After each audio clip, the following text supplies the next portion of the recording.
कि यहाँ श्री बिहारी जी का मंदिर निर्माण हो रहा है। बिहारी जी, खाटू श्याम जी का सुंदर भव्य मंदिर निर्माण हो रहा है। उसी के उपलक्ष्य में ये कथाएं और यहाँ रसिक जनों का आगमन होता जा रहा है। आज उस स्थान का दर्शन करने गए थे हम, जहाँ मंदिर का निर्माण हो रहा है। अभी प्रथम सतह उसकी तैयार हो रही है और जल्दी ही सुनाम में एक छोटा स्वरूप, छोटा प्रारूप वृंदावन का प्रकट होगा और सब लोगों को श्री बिहारी जी के दर्शन होंगे। हमारी एक प्रार्थना रहेगी बस कि हमारी इच्छा से बिहारी जी ना रहें, अगर सुनाम आए तो उनकी इच्छा से हम लोग रहें। कई बार ऐसा होता है कि जब मंदिर निर्माण होता है, सब लोग व्यवस्थाएं करते हैं, तो ठाकुर जी को अपनी इच्छा से चलाते हैं। अपनी इच्छा से भोग लग रहा है, अपनी इच्छा से श्रृंगार हो रहा है, अपनी इच्छा से दर्शन हो रहे हैं, अपनी इच्छा से सब नहीं। एक पूरी प्रणाली जो वृंदावन में बिहारी जी की है, सब गोस्वामी आते हैं सुनाम, उनसे पूछ करके जैसे गोस्वामी जन सब आज्ञा करें वैसी सेवा से श्री ठाकुर जी विराजें। बिहारी जी को विराजमान करने का कोई और उद्देश्य नहीं होना चाहिए, ना तो धनार्जन होना चाहिए, ना जनता अर्जन होना चाहिए, प्रेमार्जन होना चाहिए। और वो प्रेमार्जन वृंदावन से प्रेरणा लेकर के ही करना है। तब तो बिहारी जी को यहां विराजने में सुख होगा, तब तो उनको आनंद आएगा। अन्यथा नहीं तो केवल ठाकुर जी बैठ जाएंगे, प्रसन्न चित्त नहीं रहेंगे। सबसे बड़ी बात, बाकी नियमों का ध्यान रखा जाए ना रखा जाए, पर ठाकुर जी प्रसन्न है कि नहीं इस बात का पूरा ध्यान रखा जाए, ठाकुर जी की प्रसन्नता हो और उसी प्रारूप से वो सब निर्माण हो। 2 दिन की कथा शेष है। आज हम सुनाम, जिनकी वजह से बहुत प्रसिद्ध है, ऐसे शहीद ऊधम सिंह जी के घर भी गए थे और उनके शहीद स्मारक का दर्शन भी करने गए थे। तो एक बात तो सिद्ध है कि भले ही वो 3 वर्ष ही रहे सुनाम में, फिर अपने आगे अमृतसर में और फिर वहां से आगे जलियांवाला बाग के नियोजनकर्ताओं को उन्होंने दंड भी दिया, सब चीज हुई। पर देखिए एक बात आज हमें समझ में आई कि जन्मभूमि कितना महत्व रखती है। आपकी कर्म भूमि कहां है, आपकी जीवन भूमि कहां है, आपका पूरा जीवन कहां व्यतीत हुआ, सब चीज अपनी तरफ है, एक तरफ है। जन्मभूमि का कितना बड़ा महत्व होता है। प्रभु श्री राम अयोध्या से ज्यादा लीलाएं ठाकुर जी की रहे तो अयोध्या में बहुत ज्यादा हैं, क्योंकि वापस आने के बाद तो फिर ठाकुर जी ने लीला पूरी अयोध्या में ही की, लेकिन ठाकुर जी की अयोध्या से ज्यादा लीलाएं चित्रकूट में हैं। अयोध्या से ज्यादा लीलाएं लंका पथ गमन में ज्यादा की हैं ठाकुर जी ने, लेकिन फिर भी पूजनीय वंदनीय अयोध्या है, क्योंकि वहां जन्मे हैं। जन्मभूमि कितना महत्व रखती है। आदमी कहां रहा, कहां पढ़ा, कहां क्या किया, ये सब उसके पूरी बायोग्राफी में मेंशन नहीं होता। बर्थ प्लेस सबसे पहले मेंशन होता है।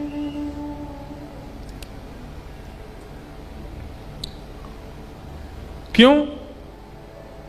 क्योंकि दिव्य शक्तियां उस स्थान को चुनती हैं जहां पर किसी भक्त को, किसी वीर को, किसी श्रेष्ठ को जन्म लेना होता है। वो भूमि सामान्य नहीं हो सकती जहां कोई श्रेष्ठ जन्म लेता है। भले ही वो रहे ना वहां पर, जन्म ले तो भी उस भूमि की योग्यता होती है, श्रेष्ठता होती है। तो सुनाम की धरती इस बात से संचित है, इस बात से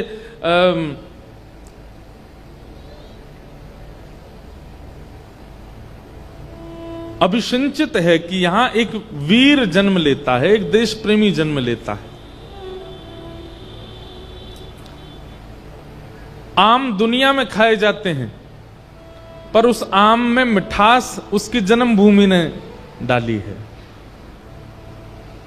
लंगड़ा आम खाते हैं, हापुस आम खाते हैं। पंजाब में आम होते हैं पंजाब में आम, हमने तो सुना नहीं कभी। हाँ, आम होते हैं यहां पे। यहां की पार्टी आम आदमी पार्टी है ना।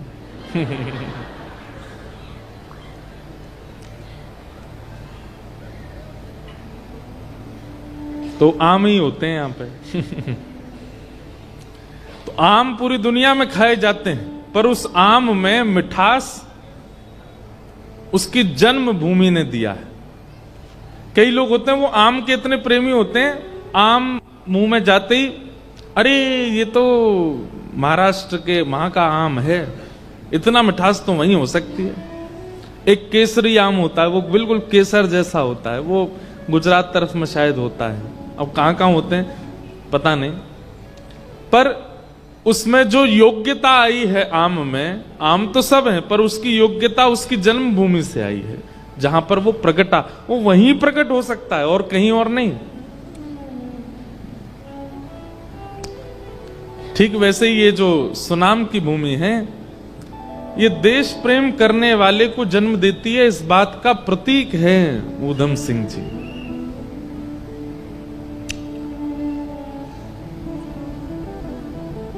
हमारी वृंदावन इस बात का प्रतीक है कि वहां जन्म लेने वाला जन्म से ही श्यामा श्याम का प्रेमी है, किशोरी जी का अधिकारी है, जन्म से ही। भले ही वो कर्म के लिए कहीं दुनिया में किसी कोने में चला जाए, जन्म से ही उसको किशोरी जी ने स्वीकार कर रखा है। तो जन्मभूमि बहुत श्रेष्ठ होती है। तो आज उनके सब स्थानों का दर्शन करने का अवसर मिला। फिर यहां पास में गौशाला थी, वहां भी गए, गौ अस्पताल था। कौन को रो भैया, कौन सा रो है? अच्छा जे रो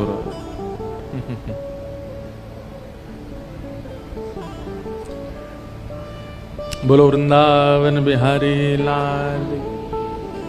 कई बार बच्चे इसलिए रोते हैं, माता जी उनकी छोड़ देती हैं, जाओ पंडाल में आगे जाके रोए आओ। तो नहीं, यहां तो माता जी साथ ही हैं, इसलिए हमको ध्यान रखना पड़ता है कई माताओं के बालकों का।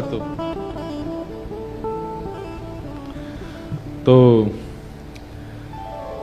खूब आनंद मिला। अब एक दिन की कथा और शेष है, आज तो बस विश्राम होगी और कल कथा सुबह होगी भैया 10 बजे से।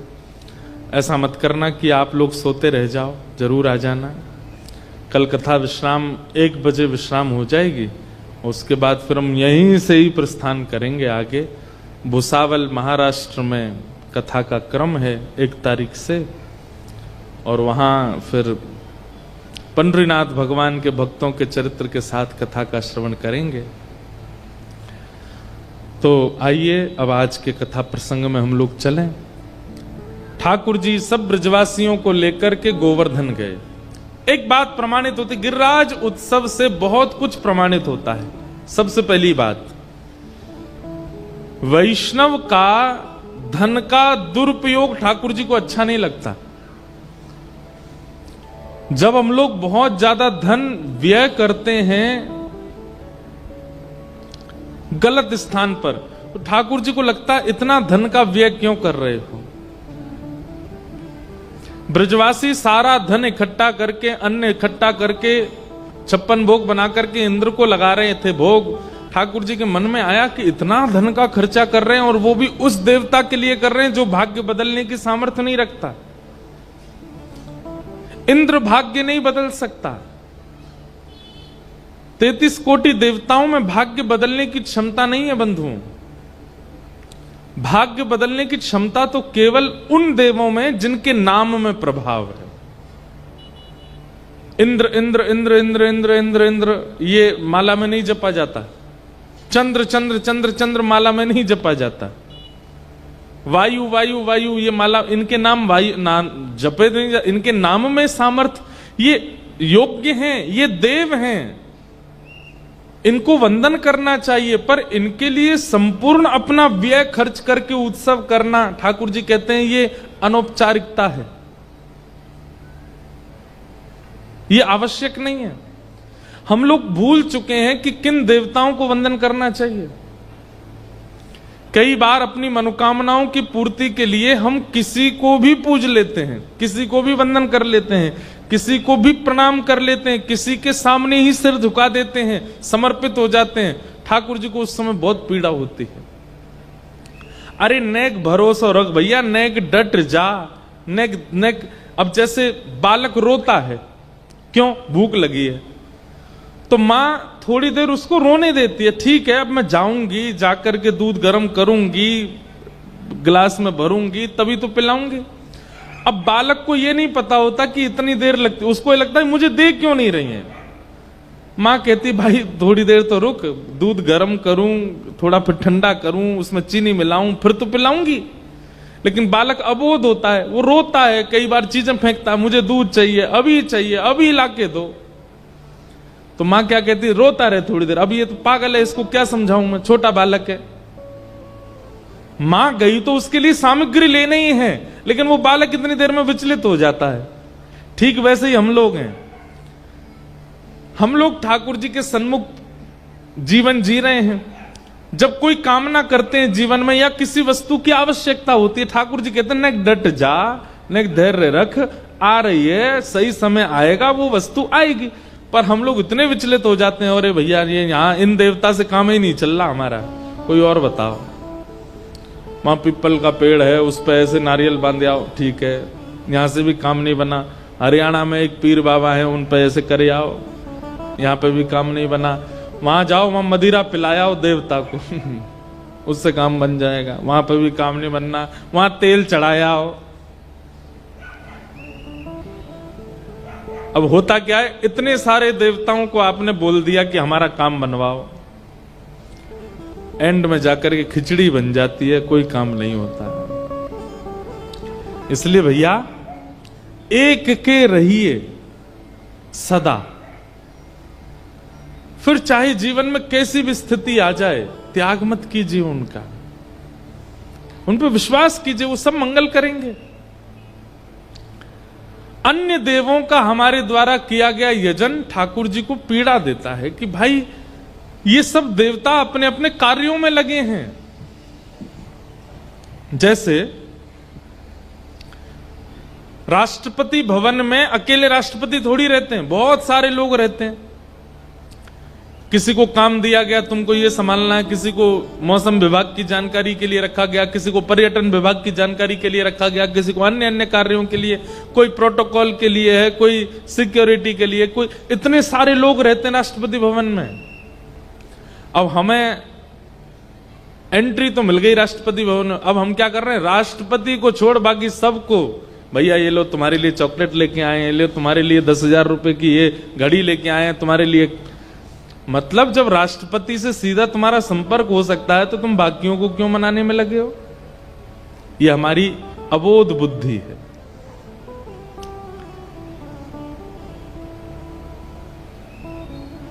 जब साक्षात श्रीमन नारायण प्राप्त हो गए तो फिर धैर्य क्यों नहीं है चित्त में हमारे? कार्य की सिद्धि हो जाएगी वहां। उन पे विश्वास कीजिए, उन पे भरोसा कीजिए और थोड़ा पेशेंस कीजिए, थोड़ा धैर्य रखिए, सब मंगल होगा। अन्य देवों में और हमारे वृंदावन वृंदावन ठाकुर जी देव तो है ही नहीं, वो तो महादेव के भी देव हैं। महादेव भी जिन पे आनंदित रहते हैं वो हैं। अन्य देवों में और वृंदावन चंद में अंतर क्या है? बहुत ध्यान से सुनिएगा। अन्य देव हम किसी को बड़ा छोटा नहीं बोल रहे हैं, लेकिन हम एक बात बता रहे हैं जो कि मूल समझने की बात है। कई लोगों को हो सकता है हमारी बात अच्छी नहीं लगे, पर जो फैक्ट है वो कह रहे हैं। अन्य देव आप वस्तु मांगेंगे आपको दे देंगे, ना समय का विचार करेंगे, ना स्थिति का विचार करेंगे, ना परिस्थिति का विचार करेंगे। आपने मांगा और उन्होंने दिया। लेकिन वृंदावन चंद आप मांगोगे, वो कहेंगे अभी नहीं, जब सही समय होगा तब मिलेगा, जब योग्यता होगी तब मिलेगी। जैसे छोटा बालक घर के बाहर के व्यक्ति से कहे मुझे चिप्स दिला दो, बाहर वाला व्यक्ति आजा बेटा चल मेरे साथ ले चिप्स ले। लेकिन अपने माता पिता से कहे हमें दिला दो, नहीं, पहले तुम्हारा मंडे को टेस्ट है, उसमें इतने मार्क्स ला के दिखाओ तब देंगे। तो बालक कहता है फिर पक्का दोगे? बोले हाँ देंगे। फिर वो पढ़ाई करता है, अध्ययन करता है, सब कुछ करता है, सब कुछ कर कर आकर के फिर उसको वो उपहार दिया जाता है। और उसमें भी कई माताएं इतनी चतुर होती हैं कि वो बाहर की चीज दिलाती नहीं, वो आलू लेके घर में ही बना देती हैं ताकि स्वस्थ रहे। चाहिए तो चिप्स ही ना घर की खा ले। मतलब वो आपके स्वास्थ्य का भी विचार करेंगे, आपके भविष्य का भी विचार करेंगे और आपकी योग्यता का भी विचार करेंगे, तब जाकर के वस्तु आपको देंगे। और बाहर वाले उनसे तो आप कभी मांग लो वो सब चीज दे देते हैं। वो थोड़ी विचार करेंगे कि आप अस्वस्थ हो जाओगे, आपको इससे हानि होगी, आपका इससे बुरा होगा। नहीं, वो तो कहेंगे अरे बालक है मांग रहा है दे दो इसको। बस यही अंतर है वृंदावन चंद में और अन्यों में। ठाकुर जी के मन में आया ये सब ब्रजवासी इंद्र की पूजा करते हैं, और इंद्र तो देव है, देवता तो कार्यों में लगे हैं। इंद्र को दिया गया है कार्य कि तुमको वर्षा करनी है, वरुण को दिया गया है कार्य तुमको जल का स्तर ऐसे रखना ताकि खेती बाड़ी हो सके, वायु को कार्य दिया गया, चंद्र को कार्य दिया गया, सूर्य को कार्य दिया गया, सब देवी देवताओं को कार्य दे रखे हैं। भाग्य बदलने की सामर्थ्य नहीं है सब में, वो तो केवल नारायण में। जिनमें देवताओं को बदलने की सामर्थ्य है वो नारायण है। तब ठाकुर जी ने विचार किया कि अब हमने एक बड़े हो गए हैं, 7 वर्ष की हमारी आयु हो गई है, अब तो ये सब हमारी बात मानेंगे। और ठाकुर जी सब ब्रजवासियों को लेकर के श्री गिरिराज जी गए, गोवर्धन गए। और श्री गिरिराज जी जाकर के ठाकुर जी ने सबको वचन दिया। बोले तुमने आज तक इंद्र के दर्शन किए?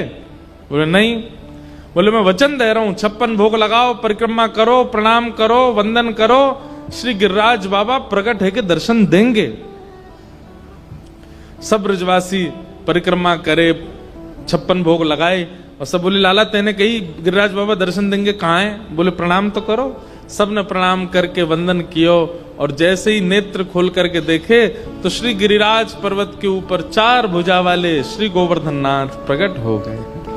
बोलो गिरिराज धरण की जय।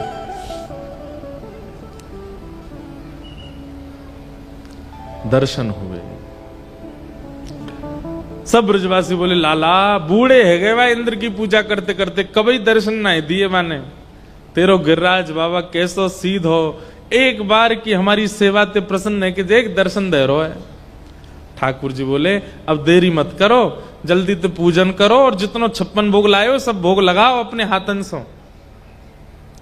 और प्रथम गिरिराज जी का पूजन करने स्वयं ठाकुर जी गिरिराज जी पे ऊपर जा रहे हैं। कितनी सुंदर छवि है। ठाकुर जी स्वयं पूजा की थाल लेकर के अपने ही रूप को पूजन करवे जा रहे हैं। ज्यादा अंतर नहीं है गिरिराज जी के स्वरूप में और ठाकुर जी में, बस इतना अंतर है गिरिराज बाबा की 4 भुजा हैं, ठाकुर जी की 2 हैं। गिरिराज बाबा ने थोड़ा विशेष श्रृंगार कर रखा है, ठाकुर जी का सामान्य है। गिरिराज बाबा ने विशेष पोशाक पहन रखी है, ठाकुर जी ने सामान्य कटिकाचनी पहन रखी है। इतना ही अंतर है बस, बाकी नैन, नाक, ओष्ठ, गाल, रूप, रंग सब एक जैसा है।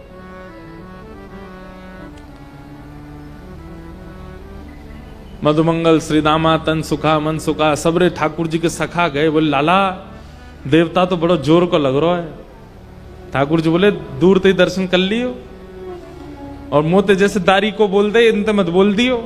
गारी मत दे दियो। ब्रजवासी तो बेचारे भोले होते हैं। ठाकुर जी के सखा जाकर के गिरिराज बाबा के दोनों हाथन को छू छू के देख रहे हैं। ठाकुर जी बोले कहा कर रहे हो? वो लाला देख रहे हैं नकली है कि असली है, कहीं नकली हाथ तो ना लगाया है दो।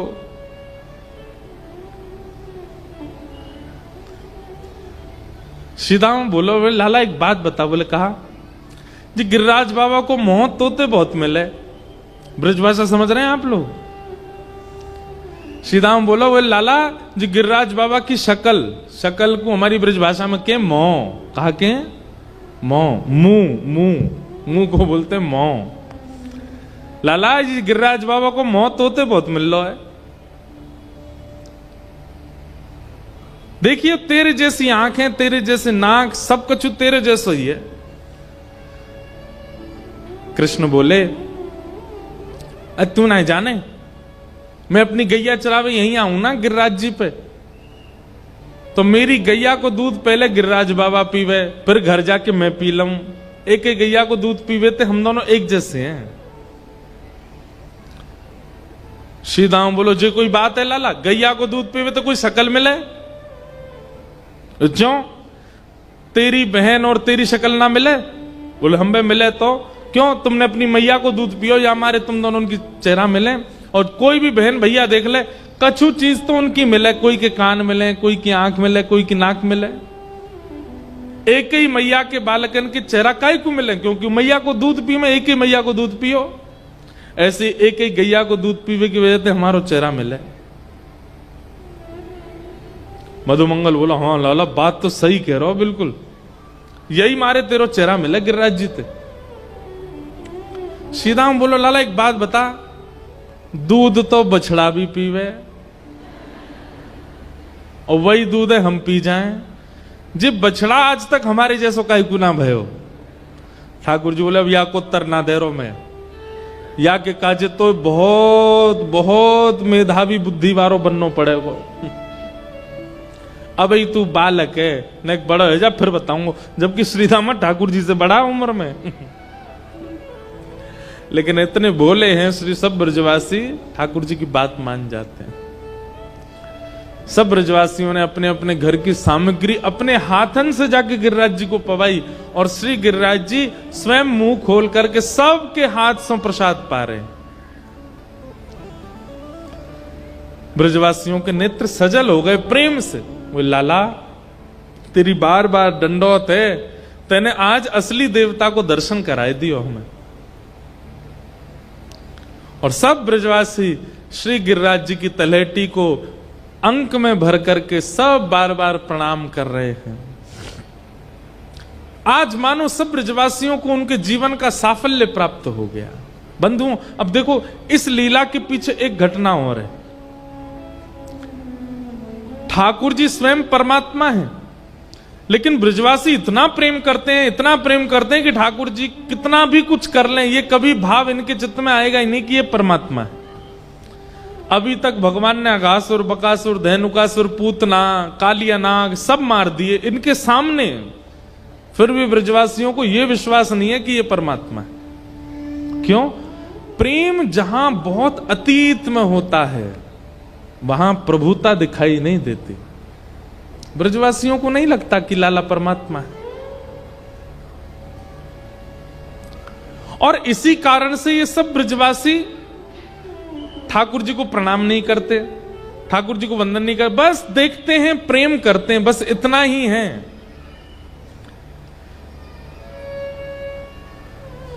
ठाकुर जी के मन में आई कि भैया जीवन के समस्त पाप, समस्त आर्त, समस्त दोषों को नाश करने की सामर्थ्य है मेरे चरणन में। बहुत ध्यान से सुनिएगा, ठाकुर जी कह रहे हैं जीवन के समस्त आर्त, समस्त दोष, समस्त पाप और समस्त अव्यवस्थाओं को सुरक्षित करने की, व्यवस्थित करने की सामर्थ्य मेरे चरणों में है। और ये ब्रजवासी कभी मेरे चरणन में प्रणाम नहीं करेंगे, क्योंकि ये तो मुझे लाला माने। ऐसो कहा करूं कि एक बार, केवल एक बार इन ब्रजवासीन को मेरे चरणन में प्रणाम है जाए। तब ठाकुर जी ने श्री गिरिराज पूजन करवाया। बोले भैया मैं कहूंगा कि मैं परमात्मा हूं तुझे तो कभी ना मानेंगे, लेकिन अपनों ही एक रूप परमात्मा बना के बैठाए दूंगा तो वाह जरूर प्रणाम कर लेंगे, तो वाह से इनके जितने दोष हैं सब नष्ट हो जाएंगे। दूसरी बात, कई ब्रजवासी इतना प्रेम करते हैं ठाकुर जी से कि खेल खेल में कभी धक्का दे दें, कभी ठाकुर जी को घोड़ा बना के खुद चढ़ जाएं ऊपर, ठाकुर जी की चोटी पकड़ लें, चल घोड़ा, ऐसे करें। अब भाई देव नाराज नहीं होता, ठाकुर जी नाराज नहीं होते कि आप उनके साथ ऐसी लीला करो, लेकिन ठाकुर जी के आसपास व्यवस्थित रहने वाली जो योगनियां हैं, जो शक्तियां हैं, कहीं ना कहीं जब आप प्रोटोकॉल तोड़ते हो तो उनको पीड़ा होती है कि भाई ये परमात्मा के साथ ऐसे कैसे कर सकते हैं। कई लोग आज भी छोटे छोटे गोपाल जी को, उनके साथ में कुछ कुछ ऐसा व्यवहार कर देते हैं जो नहीं होना चाहिए। अब क्या होता है वो मैं नहीं बताऊंगा, ठाकुर जी को बुरा नहीं लगेगा, पर ठाकुर जी के इर्द गिर्द रहने वाले जो योगनियां हैं, जो शक्तियां हैं, जो देवता हैं, वो कभी कभी, जय हो भैया।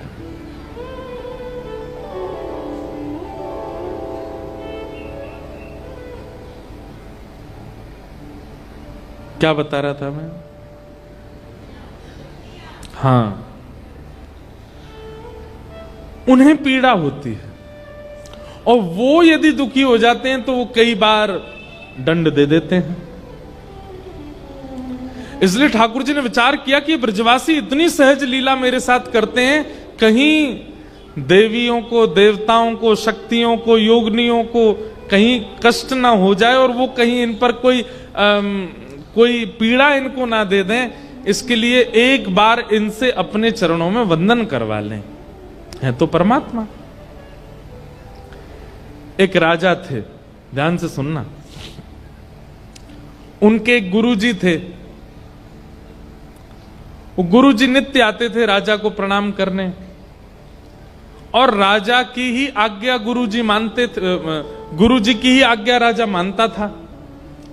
गुरुजी कहते इतने बजे भोजन, तो राजा उतने बजे ही भोजन करता, इतने बजे उठना तो इतने बजे उठता था, यहां जाना तो वहीं जाता। राजा को कहीं जाना भी होता था तो पहले गुरुजी से पूछता था वहां जाऊं कि नहीं। गुरुजी कहते हां तो जाना, नहीं तो नहीं जाना। अब गुरुजी का इतना वर्चस्व हो गया कि राजा तो श्वास भी नहीं लेता गुरुजी के बिना। लेकिन वो गुरुजी जब राजभवन में आते थे, सिपाहियों को, सेनापतियों को, मंत्रियों को, महामंत्रियों को, इन लोगों को देखते भी नहीं थे, सीधे राजा के कक्ष में घुसे चले जाते। कभी कभी मंत्री महामंत्री सब प्रणाम करते, बोले गुरुदेव प्रणाम। गुरुजी कहते हैं तुम क्या प्रणाम करो, मेरा सीधा संपर्क राजा से, मंत्री महामंत्री सेनापतियों को मैं क्या, इन लोगों को क्यों इतनी घास दूं। एक दिन राजा के सब सैनिकों ने मिलकर के बातचीत करी, बोले भाई ये गुरुजी बहुत ज्यादा उड़ते नहीं आकाश में, ये सीधे राजा के पास जाते हैं। ठीक है राजा इनको गुरु मानता है, पर ये हमारी दंडौत तक नहीं लेते, हमारी जय जय तक नहीं लेते। बोले इन गुरुजी को कुछ तो इनको बताना तो पड़ेगा कि भाई हम भी कोई लोग हैं, हम भी मानव हैं, ये सीधे राजा से संपर्क है तो हम कुछ है ही नहीं। तो सब सैनिकों ने, मंत्री महामंत्री, राजा को छोड़ करके पूरा राजभवन इकट्ठा हो गया। बोले क्या करें? तो सब लोगों ने योजना बनाई कि भाई गुरुजी को मिलने ही मत दो राजा से। दूसरे दिन गुरुजी आए, जैसे प्रवेश करने लगे द्वारपालों ने रोक दिया। गुरुजी बोले ए द्वार खोलो, हमको भीतर जाने दो। बोले राजा है नहीं अंदर। बोले राजा है नहीं, हमसे आज्ञा लिए बिना वो कहीं जाते ही नहीं, कहां चले गए? मंत्री महामंत्री सेनापति आदि सब आ गए। बोले अब तो गुरुजी ऐसी बात है कि जब तक आप हमसे बात नहीं करोगे, हमको प्रणाम नहीं करोगे, हम राजा से मिलने नहीं देंगे। गुरुजी हंसने लगे, बोले तुमको पता है इसका दंड क्या मिलेगा तुमको? अगर राजा के पास मैं पहुंच गया तुम सबको सूली पे चढ़वा दूंगा। मंत्री बोले पहुंचे तो चढ़वाओगे ना, हम पहुंचने ही नहीं देंगे। जाके दिखाओ अंदर कैसे जाओगे। अब गुरुजी जहां से प्रवेश करना चाहे, पूरी सेना अगेंस्ट थी उनकी, बस राजा एकमात्र उनका प्रेमी था। सैनिकों ने, मंत्रियों ने घुसने ही नहीं दिया अंदर उनको। गुरुजी बाहर बैठ गए, बोले मैं यहीं बैठ रहा हूं, कभी तो निकल के आएगा राजा, कब तक नहीं जाने दोगे अंदर। मंत्रियों ने कहा एक काम करो, इनके हाथ पैर बांधो, मुंह में पट्टी वट्टी बांध के इनको कहीं दूर फेंक के आओ। राजा से कह देंगे गुरुजी पधार गए, इनसे मिलने ही नहीं देना। गुरुजी बोले तुम लोगों को पता है अगर मैंने राजा को एक बात भी बता दी तुम्हारा क्या होगा? बोले हम पता लगने ही नहीं देंगे राजा को। और सब सैनिकों ने उनके हाथ पैर बांध दिए और मुंह बांध दिया, दूर कहीं जंगल में उनको छोड़ के आ गए। राजा आज सुबह से बैठा था, जल भी नहीं पिया। बोले गुरुजी आके बोलते हैं तब पीता हूं। मंत्री आदि आए, बोले भगवान, बोले आज हमारे गुरुजी नहीं आए। तो मंत्रियों ने कहा आए थे गुरुदेव, सुबह सुबह जल्दी जल्दी में आए और बोल के गए मेरी एक कथा है, मैं 7 दिन के लिए जा रहा हूं, राजा को बोल देना अपना खाना पानी सब जो भी करता है सब नियम रूप से करे, मैं 7 दिन बाद आके मिलूंगा। राजा बोला ये तो पहली बार हुआ, गुरुजी बिना मुझे से मिले कहीं जाते नहीं। ठीक है, जल्दीबाजी में रहे होंगे। राजा ने पानी भी पी लिया, भोजन भी कर लिया, अपना नियम से रहने लगा। अब कोई निर्णय पर आए तो फिर रुक गए, बोले नहीं गुरुजी आएंगे तब होगा। तो मंत्री बोले नहीं गुरुजी ये भी कह के गए थे कि 7 दिन के अंदर कोई भी निर्णय लेना हो राजा अपने मन से ले सकते हैं, मेरी आज्ञा है, वो जो लेंगे वो उचित ही होगा। राजा बोले अच्छा गुरुजी ऐसा बोल गए? बोला हाँ। सब विश्वसनीय थे तो मान गए राजा बात। अब 7 दिन पूरे होने वाले थे। राजा का नियम था वो हफ्ते में 1 दिन पालकी में या फिर घोड़े पर बैठकर के नगर भ्रमण के लिए जाता था। तो नगर भ्रमण अगले दिन होना था। तो मंत्री महामंत्री बोले भाई कहीं ऐसा नहीं हो कल राजा बाहर निकले और वो ब्राह्मण जिसको हम दूर फेंक के आ गए हैं वो कहीं बीच में आकर के राजा से कहीं मिल ना ले। सब लोग तैनात रहे ना। बोले ठीक है। अब राजा अगले दिन निकले नगर भ्रमण के लिए। तो उनके गुरुजी जो थे वो पहले से एक पीपल पेड़ के ऊपर चढ़े हुए थे, क्योंकि नीचे घूमते तो सैनिक पकड़ के कहीं फेंक आते, इसलिए दुबक के ऊपर बैठे थे। बोले राजा की सवारी जैसी निकलेगी सोई ऊपर से कूद पड़ूंगा और फिर तो राजा को बता ही दूंगा मैं कि मेरे साथ क्या किया इन लोगों ने। लेकिन मंत्री महामंत्री सब तैनात थे। बोले कहीं दिख नहीं जाए, जैसे गुरुजी दिखे उठा के उनको दूर कर देना। इतने में ही राजा की जैसी सवारी निकली, वो पीपल पेड़ के नीचे जैसे ही पहुंचे ऊपर से गुरुजी चिल्लाए चला राम, अरे मैं इधर बैठा हूं, इधर देखो इधर देखो। राजा ने जैसे ही ऊपर देखा, बोले गुरुजी आप ऊपर क्यों बैठे? बोले तुम्हारे सब आदि ये सब लोगों ने ऐसा किया वैसा किया। बोले क्या कह रहे हैं? गुरुजी की आवाज नहीं आ रही। मंत्री आके बोला राजन आपको बहुत पीड़ा होती इसलिए हम आपको बता नहीं पाए थे। गुरुजी कथा करने गए थे, लौट करके आ रहे थे, बीच मार्ग में गुरुदेव के ऊपर कुछ शिकारी जानवरों ने आक्रमण कर दिया, गुरुजी को मार दिया और तब से गुरुजी की आत्मा भटक रही है सब जगह। और ये गुरुजी की आत्मा ही है जो ऊपर से बोल करके तुम पे चिल्ला रही है। राजन यहां ज्यादा देर रुकना नहीं चाहिए, आपको जल्दी ही निकलना चाहिए, नहीं तो ये हावी हो जाएंगे आपके सिर के ऊपर और फिर हमें तंत्र मंत्र कराना पड़ेगा। ऊपर से गुरुजी चिल्लाते जा रहे। राजा बोला जल्दी चलो रथ भगाओ, आगे भगाओ। किसी ने ब्राह्मण को मिलने नहीं दिया। क्या समझ में आई बात कि भाई कहीं ना कहीं जो ठाकुर जी के इर्द गिर्द रहने वाली जो शक्तियां हैं, ठाकुर जी सर्वशक्तिमान हैं, ठाकुर जी के इर्द गिर्द रहने वाले जो योगनियां हैं, ठाकुर जी के साथ आप कोई लीला करते हो, आपका कोई व्यवहार होता है, ठाकुर जी को बुरा नहीं लगता, पर कहीं उन शक्ति और उन योगनियों को आपकी वह व्यवहार नहीं भाया, तो उसकी पीड़ा आपको हो सकती है। इसलिए ठाकुर जी ने ये नियम किया कि भाई ब्रजवासियों को एक बार तो पूजन वंदन करवा लूं मैं अपना। ये तो मुझे सखा मानते हैं, लाला मानते हैं, सब प्रकार की लीला कृपा करते हैं, लेकिन मुझे देव मान करके एक बार मेरी पूजा कर लें तो इनके जो भी दोष होंगे, वो दोष नहीं है, प्रेम है। पर ये देवता क्या जाने प्रेम क्या होता है, ये तो दोष ही समझेंगे, वो दोष सारे नष्ट हो जाएंगे। इसलिए हम कहते हैं ठाकुर जी से जो भी संबंध मानिए, उस संबंध में यह भी व्यवस्थित रखिएगा कि आपका संबंध परमात्मा से है। तो कहीं हम इतने ज्यादा स्थिति में ना आ जाएं कि मर्यादा भूल जाएं। मर्यादा तो रखनी। कई लोग संबंध के चक्कर में मर्यादा भूल जाते हैं ठाकुर जी के प्रति, वो मर्यादाओं का ध्यान रखना है।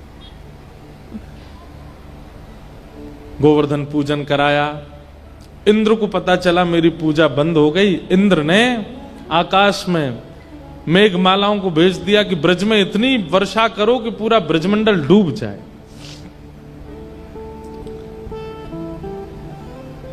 गड़गड़ करके बादलों ने आक्रमण कर दिया। जैसे ही मूसलाधार बारिश प्रारंभ हुई, सब ब्रजवासी अपने अपने झोला लेकर के भागने लगे। हम तो पहले ही मना कर रहे, इंद्र नाराज है, जाएगो देखो है क्यों नाराज। ठाकुर जी बोले जिनकी शरण में आए हो उन पर विश्वास करो, वो सब विधि रक्षा करेंगे। सब ब्रजवासियों ने श्री गिरिराज जी से प्रार्थना की, और जैसे ही प्रार्थना की, नेत्र बंद करके सबने दंडवत किया, हे श्री गिरिराज जी महाराज हमारी रक्षा करो। 7 कोस लंबे चौड़े गिरिराज पर्वत को 7 बरस के हमारे श्री बाल कृष्ण प्रभु ने अपने बाम हस्त की कन्नी उंगली के नख के ऊपर धारण कर लिया।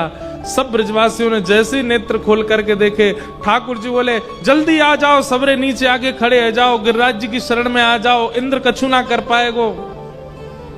सब ब्रजवासी दौड़ करके गए और क्या देख रहे हैं, 7 बरस के हमारे बाल कृष्ण प्रभु ने 7 कोस लंबे चौड़े गिरिराज पर्वत को अपनी बाम हस्त की कन्नी उंगली के नख पर धारण कर लिया। बोल गिरिराज धारण की। ठाकुर जी ने धारण किया। सब ब्रजवासी दौड़ करके गए, अपनी अपनी छड़ियां नीचे लगा करके सब ब्रजवासी टकटकी लगा करके लाला को देख रहे हैं।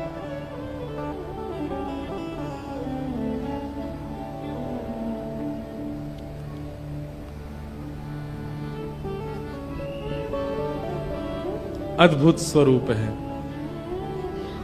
कान्हा कुंवर के कर पल्लव पर, कान्हा कुंवर के कर पल्लव पर, कान्हा कुंवर के कर पल्लव पर, कान्हा कुंवर के कर पल्लव पर, मानो कुंवर धन नृत्य करे,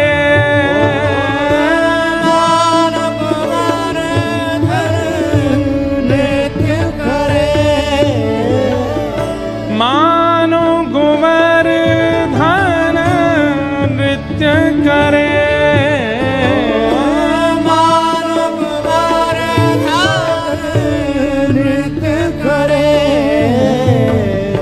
कान्हा कुंवर के कर पल्लव पर, कान्हा कुंवर के कर पल्लव पर। कैसा दृश्य लग रहा है, मानो ठाकुर जी की उंगली पर गिरिराज जी नृत्य कर रहे हैं। कभी इधर को जाते हैं, कभी इधर को जाते हैं, कभी इधर होते हैं, कभी इधर होते हैं, और श्री ठाकुर जी बीच में खड़े, जैसे एक तराजू ऊपर नीचे होता है, जैसे बालकों का एक पार्कों में वो लगा रहता है ना कुर्सी, ऐसे ऊपर नीचे होती है, ऐसे श्री गिरिराज जी दोनों तरफ नृत्य कर रहे हैं, बीच में ठाकुर जी खड़े हैं। और जहां की तरफ गिरिराज जी नीचे जाते हैं, ब्रजवासी अपनी अपनी छड़ी लगाते हैं, पूंछ री के लौटा हनुमान जी जाकर के सबका बल बढ़ाते हैं। अद्भुत। कान्हा कुंवर के कर पल्लव पर, कान्हा कुंवर के कर पल्लव पर, मानो गोवर्धन नृत्य करे, मानो गोवर्धन नृत्य करे, ज्यों ज्यों तान उठत मुरली में, ज्यों ज्यों तान उठत मुरली की, ज्यों ज्यों तान उठत मुरली में, ज्यों ज्यों तान उठत मुरली में, त्यों त्यों लालन अधर धरे, त्यों त्यों लालन अधर धरे। हमारे अष्टछाप के सखा हुए श्री नंददास जी, उनका पद है ये। वे कह रहे हैं, बोले कि गिरिराज लीला का दर्शन कैसा है। ठाकुर जी की उंगली पे गिरिराज जी नाच रहे हैं, और जब कोई नृत्य करता है तो वाद्य बजते हैं। तो वाद्य कैसे बज रहे हैं? बोले ठाकुर जी के कमर में खोसी भई बंशी अपने आप बज रही है। ठाकुर जी बजा नहीं रहे, अपने आप बज रही है। जब उसमें स्वर निकलने लगे तो स्वर निकलती वही वंशी को ठाकुर जी ने अपने अधर पर धारण किया। एक हाथ से गिरिराज जी उठा रखे हैं और एक हाथ से वंशी बजा रहे हैं। ज्यों ज्यों तान उठत मुरली की, त्यों त्यों लालन अधर धरे। केवल वंशी पर तो नृत्य नहीं हो सकता, कोई ताल भी बजनी चाहिए। तो ताल कैसे बज रही है?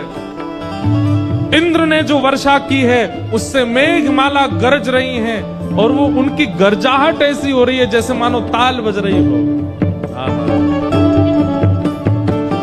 मेघ मृदंगी मृदंग बजावे, मृदंगी मृदंग बजावे, मेघ मृदंगी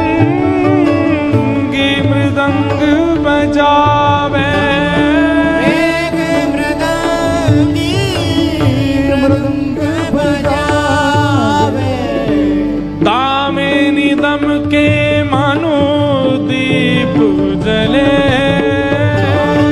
दामिनी दम के जो दीप जले, दामिनी दम के मानो दीप जले, दामिनी दम के जो दीप जले। कितना सुंदर भाव। नंददास जी कह रहे हैं, ठाकुर जी ने गिरिराज जी उठा रखे हैं, गिरिराज जी नृत्य कर रहे हैं, वंशी अधर पर धारण कर रखी है। लेकिन ये पूरा दृश्य दिख कैसे रहा है? क्योंकि रात का अंधियारा है, लाइट तो होती नहीं है, और मसाल जो थी सबकी वो सब बुझ गई हैं जल गिरने से। तो फिर गिरिराज लीला का दर्शन हो कैसे रहा है? तो कहते हैं कि इंद्र ने जो मेघमालाएं वर्षाई, बादल गरजते हैं तो मृदंग बजता है, लेकिन जब आपस में टकराते हैं तो जब बिजली कड़कती है, एक क्षण के लिए बिजली जो कड़कती है, उसमें सब ब्रजवासी देखते हैं कि लाला ने ऐसे गिरिराज जी उठा रखे हैं और सब बैठे हैं और ये सब लीला हो रही है। दामिनी दम के मानो दीप जले, कान्हा कुंवर के कर पल्लव पर, कान्हा कुंवर के कर पल्लव पर, मानो गोवर्धन नृत्य करे, मानो गोवर्धन नृत्य करे। और वंशी बज रही है, मृदंग बज रहे हैं, लेकिन गा कौन रहा है?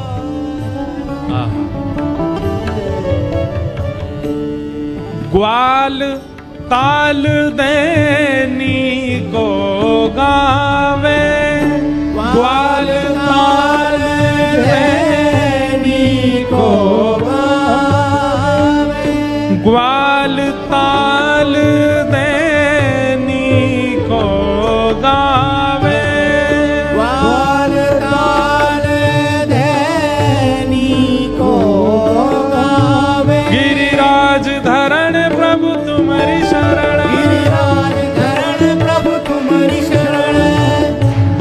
ऐसे ही जैसे अभी ताल दे के आप सब गाने लगे, ऐसे ही ठाकुर जी बंशी बजा रहे हैं, मेघ मृदंग बजा रहे हैं, गिरिराज जी नृत्य कर रहे हैं और सब ब्रजवासी बालक ग्वाल बाल ताल दे करके गा रहे हैं। ओ गिरिराज धरण प्रभु तुम्हारी शरण, गिरिराज धरण प्रभु तुम्हारी शरण, गिरिराज धरण प्रभु तुम्हारी शरण, गिरिराज धरण प्रभु तुम्हारी शरण। और रखो लाज हमारी गोवर्धन, रखो लाज हमारी गोवर्धन, रखो लाज हमारी गोवर्धन, रखो लाज हमारी गोवर्धन। ओ गिरिराज धरण प्रभु तुम्हारी शरण, गिरिराज धरण प्रभु तुम्हारी शरण, गिरिराज धरण प्रभु तुम्हारी शरण, गिरिराज धरण प्रभु तुम्हारी शरण। ग्वाल ताल देनी को गावे, ग्वाल ताल देनी को गावे। गिनते जाइए क्या क्या हो रहा है। गिरिराज जी नृत्य कर रहे हैं, ठाकुर जी बंशी बजा रहे हैं एक हाथ से, बादल गरज करके मृदंग बजा रहे हैं, बिजली कड़क करके दीप जला रही है, ग्वाल ताल बजा के सुंदर सुंदर गा रहे हैं। और इतना ही नहीं, नंददास जी कहते हैं गायन के सुर, गायन के जो सुर हूं भरे, बीच बीच में गाय जितनी आई हैं, ठाकुर जी के संग लाखों गैया आई हैं गिरिराज पूजन में, वे सब जैसे गाय का स्वर निकलता है ना, बीच बीच में गैया अपना स्वर निकाल करके मानो ग्वालों का संग कर रही हैं। ग्वाल ताल दे मीठो गावे, गायन के सुर जो भरे, गायन के सुर जो भरे, गायन के सुर जो भरे, गायन के स्वर जो भरे। कान्हा कुंवर के कर पल्लव पर, कान्हा कुंवर के कर पल्लव पर, मानो कुंवर धन नृत्य करे, मान कुंवर धन नृत्य करे। और देत आशीष सकल ब्रज गोपी, देत आशीष सकल ब्रज गोपी। देखो, कथा सुननी नहीं चाहिए, कथा तो दर्शन करना चाहिए। हम आपको पता है, हम पढ़ी पढ़ाई सुनी सुनाई बात नहीं बोलते हैं, हम देख करके बोलते हैं। आप बोलो पोथन की लेखी, मैं बोलूं आंखन की देखी, और यही आपको होना चाहिए। आप देखिए, सुनिए मत, कैसा दृश्य प्रकट हुआ है। हम तो सत्य बताएं, कथा कहते कहते हमको ये भी अनुभव हो जाता है कि बूंद गिर रही है और हाथ पे कैसी लग रही है जब इंद्र वर्षा कर रहा है, तब वहां सुगंधी कैसी होगी। ठाकुर जी के अंग से चंदन की सुगंधी और इतनी सारी गैयान के गोबर की सुगंधी मिश्रित है कि गिरिराज जी के नीचे चल रही होगी, और इतने में ही घी की भी सुगंधी आ रही होगी। क्यों? लाखों ब्रजवासी इतनों सारो 56 भोग भी तो बना के लाए हैं। वहां की सुगंधी कैसी होगी, वातावरण कैसा होगा, लोग बागों के मुखमंडल पर मुस्कान कैसी है, गायों का स्वभाव स्वरूप कैसा, सब अनुभव होता है। ऐसे आपको होना चाहिए। ये दृश्य देख करके गिरिराज जी नृत्य कर रहे हैं, लाला वंशी बजा रहे हो, ग्वाल बाल गा रहे हैं, मेघ मृदंग बजा रहे हैं, गैया रम्मा रम्मा करके गा रही हैं। जितनी ब्रज गोपियां हैं वो सब अपनी दोनों भुजाओं से दूर से ही लाला को आशीष दे रही हैं। देते आशीष सकल ब्रज नारी, देते आशीष सकल ब्रज नारी, देते सकल ब्रज नारी। देते आशीष सकल ब्रज नारी। श्री नंद दास को तिमिर हरे। नंददास को तिमिर हरे। श्री नंद दास को तिमिर हरे। नंददास को तिमिर हरे। कान्हा कुंवर के कर पल्लव पर।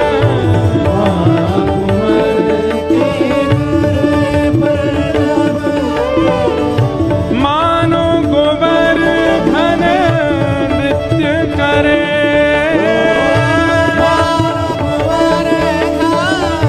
नृत्य करे। हे मानो गोवर्धन नृत्य करे।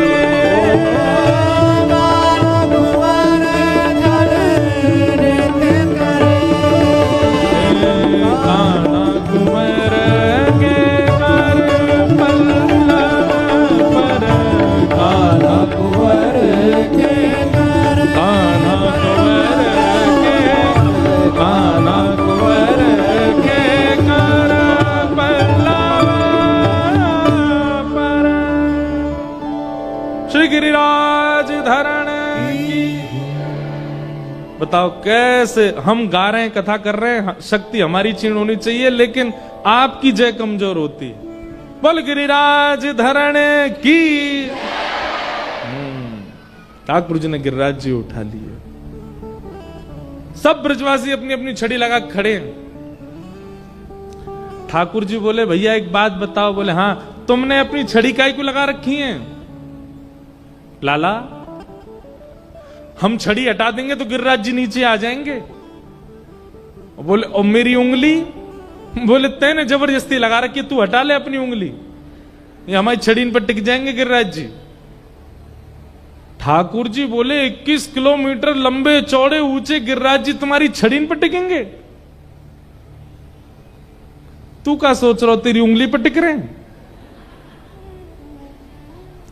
ठाकुर जी बोले तो भैया फिर संभालो, मैं हटा लो उंगली। बोले हाँ हाँ हटा ले लाला, हमने लगा ली छड़ी अपनी। ठाकुर जी ने जैसी उंगली ने एक नीचे करी, महाराज सब की छड़ियां चट चट टूटने लगी, गड़गड़ करके गिरिराज जी नीचे आने लगे। अरे लाला संभाल संभाल संभाल। ठाकुर जी ने फिर से अपनी उंगली लगाई। अब दूर दूर तक सबकी छड़ियां टूट टाट के गिर गईं। अब सब ब्रजवासी आंख खुली, मुंह खुले, सांस रुक गई, सब देख रहे हैं। लाला तेरी उंगली पर टिक रहे हैं जी गिरिराज जी। ठाकुर जी बोले अंबे लाला हमारे ऐसी मोटी मोटी बांस की छड़ी टूट गई और तेरी नेक सी उंगली पर गिरिराज जी कैसे धारण किए तेने? लाला तेरी उंगली में इतनी शक्ति कहां से आ गई? ठाकुर जी बोले हम जय जय हैं। कौन है? एक बार करो सबरे ऐसे, दूसरा हाथ रखो कमर पे, बोलो हम जय जय हैं। हाँ ठाकुर जी ऐसे ही बोले हम जय जय हैं। ब्रजवासी बोले लाला दोबारा बोलियो तू कौन है? ठाकुर जी शर्मा के बोले हम जय जय हैं। अच्छा ऐसा कौन सा काम किया जय जय आपने जो आप जय जय हो? ठाकुर जी बोले काना कियो मैंने? 6 दिना की आयु में मैंने पूतना मारी, 3 महीना की आयु में मैंने सक्टासुर मारो, अघासुर, बकासुर, धेनुकासुर, केसी सबरे मारे मैंने, और कालिया नाग आ गयो जमुना जी में, बाकू भी मैंने ही जाके मारो। और आज तुम सबरे ब्रजवासी पे इंद्र कोपायमान भयो, मैंने गिरिराज जी उठा लिए। बताओ हूं कि ना मैं जय जय?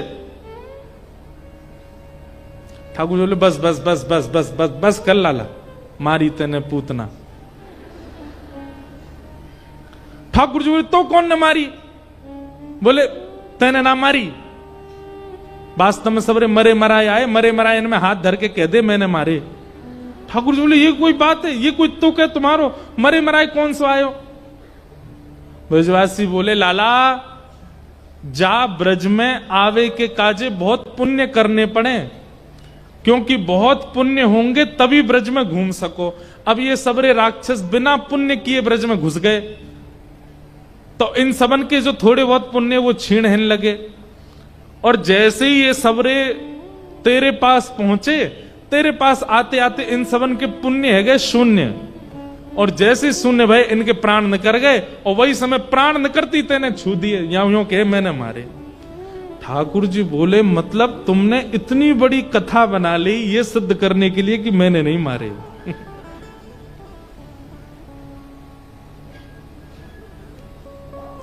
ठाकुर जी उंगली पे गिरिराज जी धारण करके प्रमाण दे रहे हैं, ये एकमात्र ब्रज में हो रहा है जहां ईश्वर प्रमाण दे रहा है कि मैं परमात्मा। क्यों? आज प्रेम की विजय हो गई, ईश्वरत्व हार गया, प्रेम जीत गया वृंदावन। ब्रजवासी बोले यशोदा मैया तेरो लाला पूरे दिना गैया चरावे बाहर, हमें तो लगे यानी जंगल में कोई बाबा मोड़ा देख लियो, बातें यानी तंत्र विद्या सीख ली है, और वही बाबा ने याकू कोई टोना टोटका सिखायो, यानी इतना बड़ो पर्वत उठा लियो। अब मैया या तो यूं कहे ये हमें वो सिखावे ताकि हम भी ऐसी पर्वत उठा लेकर। लाला तेरी उंगली में इतनी शक्ति कहां से आई बता। ठाकुर जी बोले मैं कहूंगा कि मैं भगवान तो मानोगे नहीं, टोना टोटका मैंने कछु कियो नहीं है, अब मैं कहां उत्तर दूं। तब ठाकुर जी प्रेम वश एक उत्तर देते हैं, कछु माखन को बल बढ़्यो, कछु गोपन करी सहाय, श्री राधे जू की कृपा सो मैंने गिरिवर लियो उठाए। अरे भैया नेक तो मुंह में बल आ गयो, तुम सबन के आते माखन चुरा चुरा के खायो मैंने, कछु माखन को बल बढ़ो। आप सबन के माखन देखो, ठाकुर जी से एक गुण सीखिए, क्या? मान देना। क्या? मान देना। हम लोग पता है मान देना भूल चुके हैं, हमको केवल मान लेना आता है, देना नहीं आता। किसी व्यक्ति की योग्य प्रशंसा करना हम भूल चुके हैं। अगर हमें कोई बात अच्छी लगती है ना किसी की, तो हम लोग इतने क्रूर हो चुके हैं हृदय से कि हम उसके मुंह पर जाके प्रशंसा करते नहीं है। ठीक है, अच्छी लगी तो लगी, ठीक है, अब क्यों बोलना उससे जाके, छोड़ो। हमारा संगी साथी मित्र कोई अच्छा क्रिया करता है, हमको व्हाट्सएप पर पता चले कि उसने अच्छा किया, तो हम 2 लाइन उसको सराहना के लिख के भेजते नहीं है।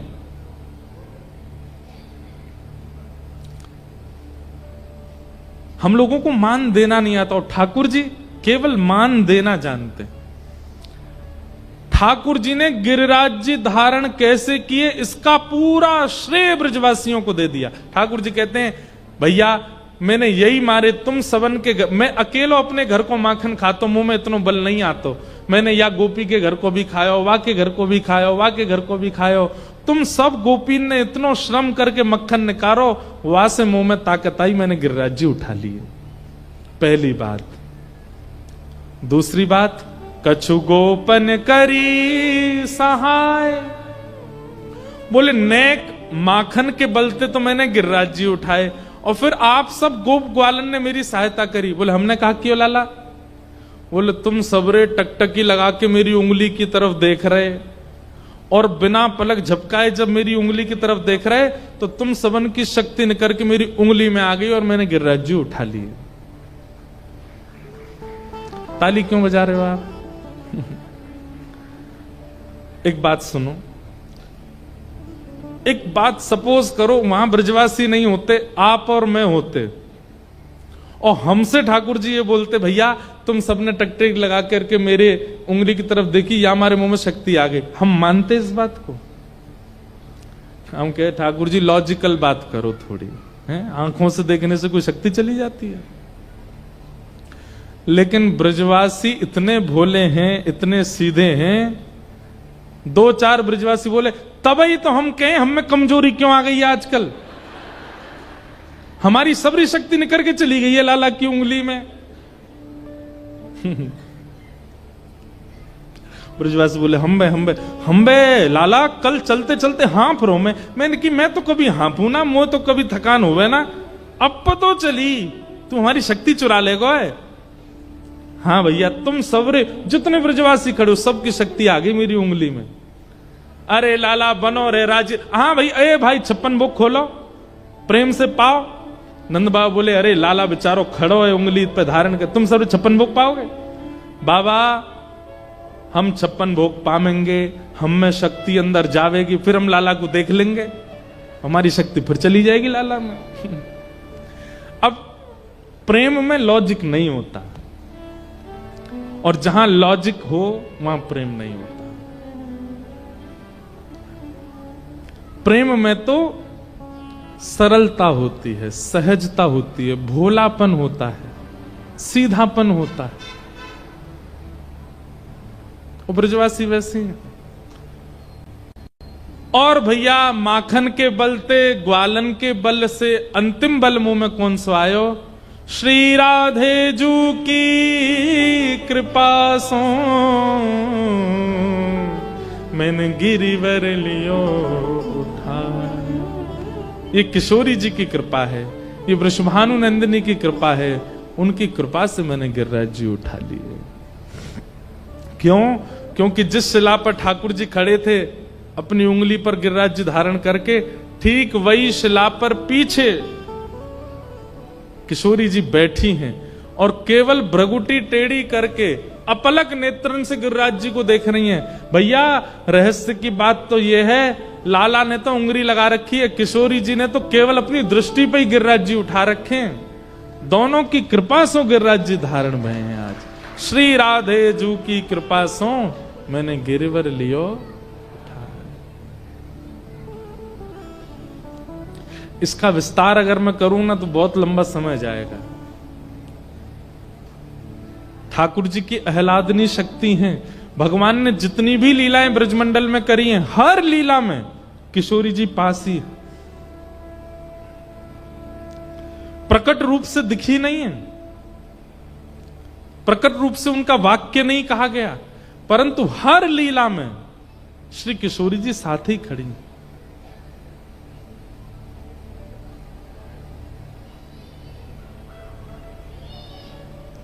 इसलिए हमारे कृष्णदास जी गाते हैं, हो ब्रज में रतन राधिका गोरी, ब्रज में रतन राधिका गोरी, ब्रज में रतन राधिका गोरी, ओ ब्रज में रतन राधिका गोरी, ओ राधिका गोरी, राधिका गोरी, राधिका गोरी, राधिका गोरी, राधिका गोरी, राधिका गोरी, राधिका गोरी, राधिका गोरी। ओ ब्रज में, हाँ ब्रज में, ओ ब्रज में रतन राधिका गोरी, ओ ब्रज में रतन राधिका गोरी, ओ ब्रज में रतन राधिका गोरी, ओ ब्रज में रतन राधिका गोरी, ओ राधिका गोरी, राधिका गोरी, राधिका गोरी, राधिका गोरी, हाँ राधिका गोरी, राधिका गोरी, राधिका गोरी, राधिका भुजा उठा के कहो, ओ ब्रज में, हाँ ब्रज में, ओ ब्रज में रतन राधिका गोरी, ओ ब्रज में रतन राधिका गोरी, ब्रज में रतन राधिका गोरी, ओ ब्रज में रतन राधिका बल वृषभानु दुलारी की,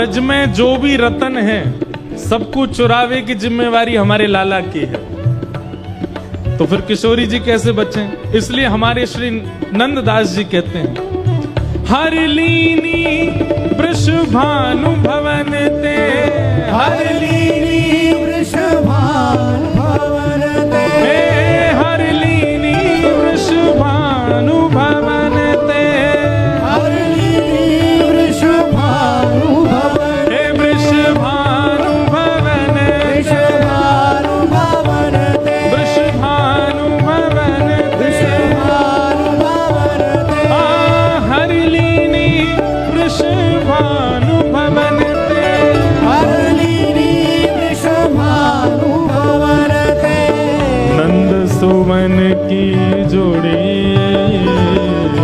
नंद सुवन की जोड़ी, नंद सुवन की जोड़ी, नंद सुवन की जोड़ी, ओ ब्रज में, ओ ब्रज में, ओ ब्रज में रतन राधिका गोरी, ओ ब्रज में रतन राधिका गोरी, ब्रज में रतन राधिका ओ गोरी। ब्रज में रतन राधिका आइए। गोरी, ओ राधिका गोरी, राधिका गोरी, राधिका गोरी, राधिका गोरी, राधिका गोरी, राधिका गोरी, राधिका गोरी, राधिका गोरी, ओ ब्रज में, हाँ ब्रज में, ओ ब्रज में रतन राधिका गोरी, ओ ब्रज में रतन राधिका गोरी, ब्रज में रतन राधिका ओ ब्रज गोरी। में रतन राधिका गोरी। जाओ।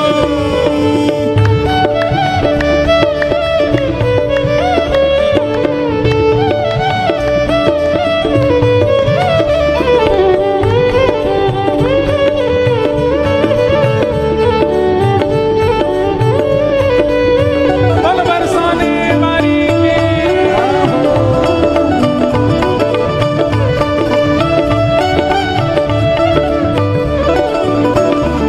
हे कुंजन कुंजन बिहरत दो, कुंजन कुंजन बिहरत दो, हाँ कुंजन कुंजन बिहरत दो, कुंजन कुंजन बिहरत दो, ओ यहाँ बिहरत दो, आ बिहरत दो, यहाँ रमणत दो, आ बिहरत दो, ओ यहाँ बिहरत दो, आ बिहरत दो, यहाँ रमणत दो, आ रमणत दो, ओ यहाँ बिहरत दो, आ बिहरत दो, यहाँ बिहरत दो, आ बिहरत दो, हे कुंजन कुंजन बिहरत दो, आ कुंजन कुंजन बिहरत दो, और यमुना जल खोड़ी,